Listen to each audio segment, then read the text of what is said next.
राधे राधे, जय श्री कृष्णा। आज हम आप सभी को गणेश संकष्टी चतुर्थी के बारे में बताएंगे, उनकी कहानी सुनाएंगे। नारद पुराण के अनुसार संकष्टी चतुर्थी के दिन व्रती को पूरे दिन का उपवास रखना चाहिए। शाम के समय संकष्टी चतुर्थी के दिन व्रत की कथा सुननी चाहिए। संकष्टी चतुर्थी के दिन घर में पूजा करने से नकारात्मक प्रभाव दूर होता है।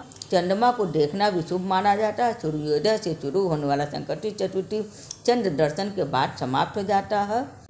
कहानी एक बार की बात है। एक आदर्श राजा राज करता था। वह राजा अत्यंत धर्मात्मा थे। उनके राज्य में एक अत्यंत सज्जन ब्राह्मण रहा करते थे। उनका नाम विष्णु शर्मा था। विष्णु शर्मा के 7 पुत्र थे। वे 7 अलग अलग रहते थे। विष्णु शर्मा की जब वृद्धावस्था आ गई तो उसने सब बहुओं से कहा कि तुम सब गणेश चतुर्थी का व्रत किया करो। विष्णु शर्मा स्वयं भी इस व्रत को करते थे। आयु हो जाने पर यह दायित्व वो अपने बहुओं को सौंपना चाहे। जब उन्होंने बहुओं से इस व्रत के लिए कहा तो बहुओं ने आज्ञा न मानकर उनका अपमान कर दिया। अंत में धर्मनिष्ठ छोटी बहू ने ससुर की बात को मान ली और उसने पूजा का सारा सामान का व्यवस्था करके ससुर के साथ व्रत किया और भोजन नहीं किया। ससुर को भोजन करा दी। जब आधी रात बीती तो विष्णु शर्मा को उल्टी और दस्त लग गई और छोटी बहू ने मलमूत्र के खराब हुए कपड़ों को साफ करके ससुर के शरीर को धोया और पोछा। पूरी रात बिना कुछ खाए पिए जागती रही।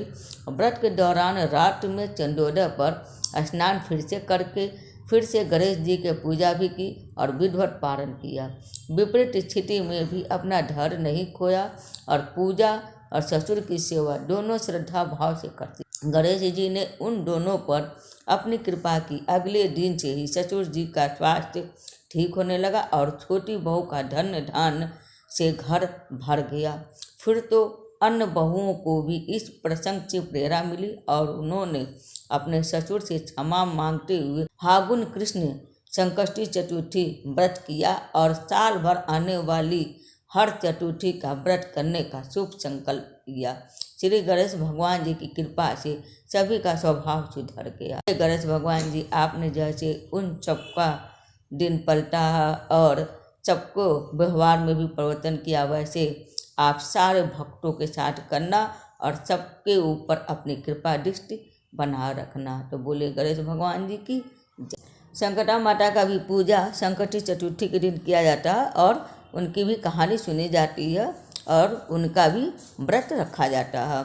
तो संकटा माता का जो लोग व्रत रखते हैं वो लोग कहानी से सुनेंगे। जो लोग नहीं रखते वो लोग भी संकटा माता का व्रत का कहानी सुन सकते हैं।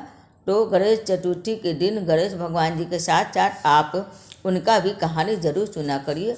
इससे घर में जो भी होती है परेशानी वो सबसे मुक्ति मिलती है और माता रानी की कृपा दृष्टि सब पर बनती है। संकटा माता की कहानी। एक बुढ़िया थी। उस बुढ़िया का एक बेटा था जिसका नाम रामनाथ। रामनाथ धन कमाने के लिए प्रदेश चला गया। बुढ़िया अपने पुत्र के विदेश जाने के बाद बहुत चिंतित और दुखी रहने लगी, क्योंकि उसको बहू जो थी प्रतिदिन नित्य खरी खोटी सुनाया करती थी। इसलिए बुढ़िया प्रतिदिन चिंतित और उदास रहती और घर के बाहर स्थित कुएं पर जाकर बैठकर रोया करती थी। और ये काम इसका बुढ़िया का रोज का हो गया था। एक दिन कुएं में से दिए की माँ नामक एक स्त्री निकली और उसने बुढ़िया से पूछा, बूढ़ी माँ, तुम इस तरह बैठकर क्यों रोती हो? तुम्हें किस बात का कष्ट है? तुम मुझे अपना दुख बताओ, तुम्हारा दुख दूर करने का प्रयत्न करूंगी। बुढ़िया ने उस स्त्री का प्रश्न सुनकर कोई भी जवाब नहीं दिया और रोती ही रही। दिए की माँ बार बार यह प्रश्न को दोहराई जा रही थी। वह बुढ़िया इस बात से झुंझला उठी। इस बुढ़िया ने दिए की माँ से कहा, तुम मुझे बार बार ऐसा क्यों पूछ रही हो? क्या सचमुच तुम मेरा दुख दूर करोगी जानने के बाद? तो बुढ़िया का बात सुनकर दिए की माँ ने उत्तर दिया कि मैं अवश्य तुम्हारे कष्टों को दूर करने का प्रयत्न करूंगी। बुढ़िया ने दिए की माँ का ऐसा आश्वासन सुनकर बोली कि मेरा बेटा कमाने के लिए प्रदेश चला गया। उसके पीछे मेरी बहू मुझे बहुत ही बुरा भला कहती रहती है। यही मेरे दुख का कारण है। बुढ़िया की बात सुनकर दिए की माँ ने कहा, यहाँ के वन में संकटा माता रहती हैं। तुम्हारा अपना दुख उनसे चुनाकर कष्ट से छुटकारा पाने के लिए प्रार्थना करो।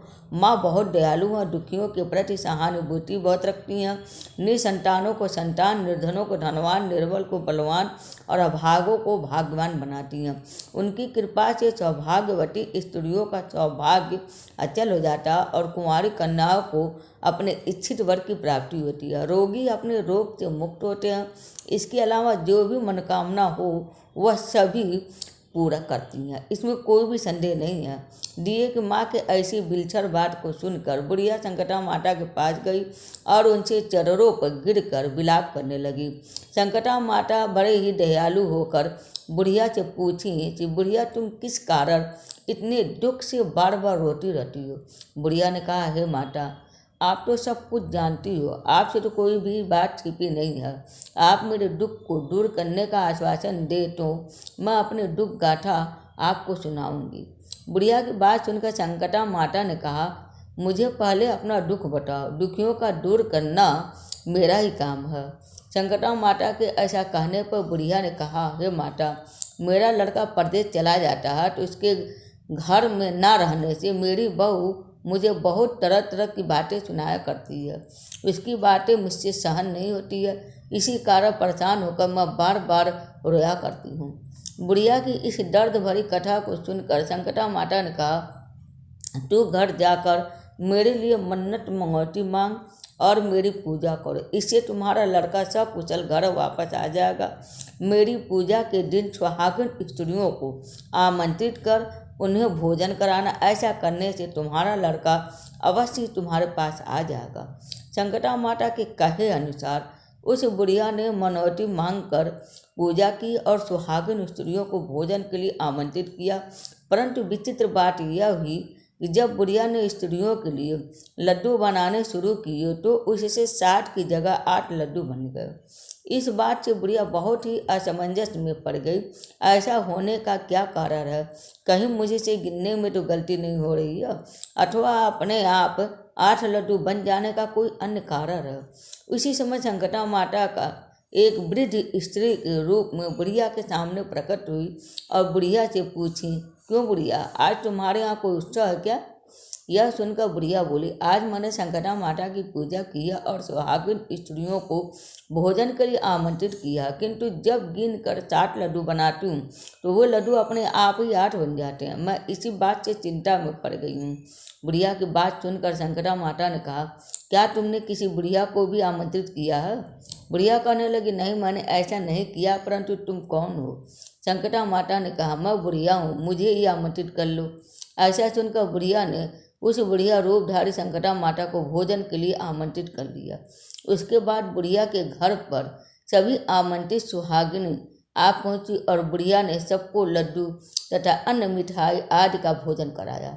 इसके संकटा माता उस बुढ़िया पर बहुत प्रसन्न हो गई और माता की कृपा से उस बुढ़िया के बेटे के मन में अपनी माता और पत्नी से मिलने की इच्छा उत्पन्न हुई और वह अपने घर के लिए चल दिया। कुछ दिन बीतने के बाद जब वह बुढ़िया संकटा माता की पूजा कर सुहागिन को भोजन करा रही थी कि किसी ने उसके लड़के के आने की सूचना दी, लेकिन बुढ़िया अपने काम में लगी रही। उसने कहा, लड़के को बैठने को दो, मैं सुहागिनों को जिमा कर अभी आती हूँ। लड़के की बहू ने पति के आने का समाचार सुना। उसी क्षण पति के स्वागत के लिए तुरंत घर की ओर चल दी। लड़के ने अपने पत्नी को देखकर मन में सोचा कि मेरी स्त्री मेरे प्रति कितना प्रेम रखती है, जो खबर पाते ही मुझसे मिलने आ गई, परंतु मेरी माँ को मुझ जरा भी प्रेम नहीं है। मेरे आने की खबर पाकर भी वह मेरी माँ मुझसे मिलने नहीं आई। जब पूजा का काम समाप्त हो गया, सभी सुहागिनें भोजन करके अपने अपने घर को लौट गए तो बुढ़िया अपने बेटे के मिलने के लिए उसके पास पहुंची। और माँ के आने पर लड़के ने पूछा, माँ अब तक कहाँ थी?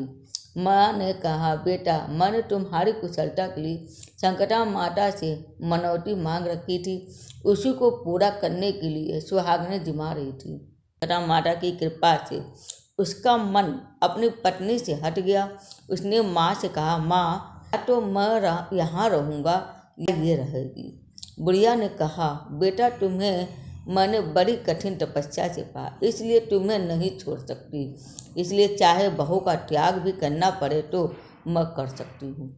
अतः लड़के ने अपनी स्त्री को घर से निकाल दिया और घर से निकलकर बाहर आए तो बहुत दुखी मन से एक पीपल के पेड़ के नीचे बैठकर रोने लगी। एक राजा उधर से जा रहा था। उसे देखकर राजा रुका और पूछा, तुम क्यों रो रही हो? तब उसने अपनी सारी व्यथा राजा को कह सुनाई। राजा ने कहा, आज से तुम मेरी धर्म की बहन हो, इसलिए रो मत। यह कहकर उस स्त्री को अपने महल में ले गया और महल में जाकर राजा ने रानी को सारी कथा सुनाई और रानी को कहा, देखो आज से ये मेरी धर्म की बहन है, इसी महल में रहेगी और इसको किसी भी प्रकार का कष्ट नहीं होना चाहिए। राजा के यहाँ पहुंचकर कुछ दिन बाद धर्म से प्रेरित होकर रामनाथ की स्त्री ने भी संकटा माता का व्रत आरंभ कर दिया और संकटा माता के निमित्त सुहागिनों को भोजन कराने के लिए आमंत्रित किया। उसने रानी को भी आमंत्रित किया। जब सभी सुहागिनें लड्डू खाने लगी तो रानी ने कहा, मुझे तो रबड़ी मलाई और स्वादिष्ट मिष्ठान ही हजम होते हैं, यह पत्थर समान लड्डू कैसे हजम होंगे? ऐसी अवहेलनापूर्ण बातें कहकर रानी ने लड्डू खाने से मना कर दिया। कुछ समय बाद संकटा माता की कृपा से रामनाथ अपनी पत्नी को खोजते हुए राजा के महल में आया और वहां आकर अपनी पत्नी को संकटा माता की पूजा करते हुए देखा तो संकटा माता को हाथ जोड़कर प्रणाम किया और अपनी पत्नी से कहा, प्रिय मेरे अपराध को क्षमा करो। पत्नी ने कहा, हे नाथ, यह सब प्रारंभ से ही होता है, इसमें आपका कोई दोष नहीं है। आप मेरे ईश्वर रूप हो, मेरे ही अपराध को क्षमा कर दो। यह कहकर दोनों ने विधि पूर्वक संकटा माता की व्रत कथा सुनी और संकटा माता की पूजा की। पूजा को समाप्त कर सुहागिनों को जिमाकर दोनों पति पत्नी अपने घर की ओर प्रस्थान के लिए तैयार हो गए। जाते समय रामनाथ की स्त्री ने राजा रानी से कहा, जब मुझ पर दुख पड़ा था तो आप लोगों ने धर्म बहन बनाकर मुझे आश्रय दिया था। यदि आपको किसी भी तरह की कोई भी सहायता की आवश्यकता हो तो मेरी कुटिया में निसंकोच आप चले आइएगा। ऐसा कहकर दोनों पति पत्नी अपने घर चले आए।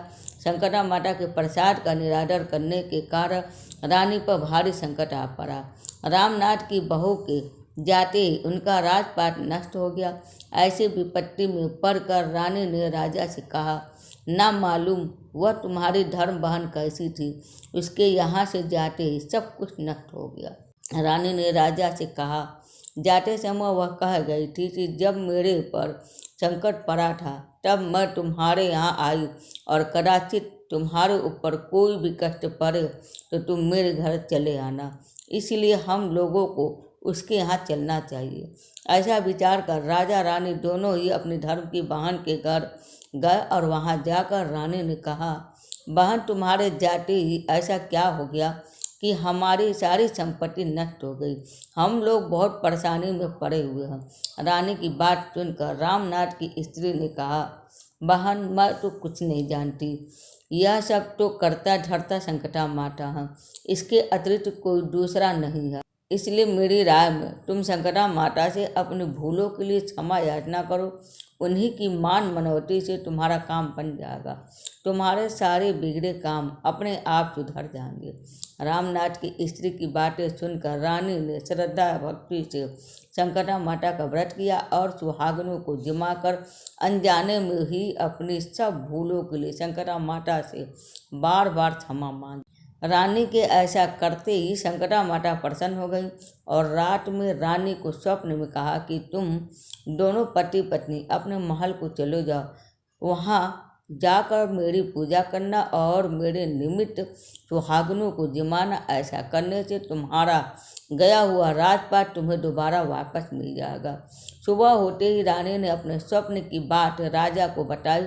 रानी की बात सुनते ही राजा उसी क्षण रानी को साथ लेकर अपने महल की ओर चल दिया। महल में आने के बाद राजा रानी ने संकटा माता के कहे अनुसार पूर्ण भक्ति भाव से माता संकटा की पूजा की और सुहागिनों को भोजन कराया। ऐसा करने से उनका बिगड़ा हुआ सारा समय सुधर गया और सारा राजपाट उन्हें वापस मिल गया और वह पहले की तरह राज को भोगने लगे।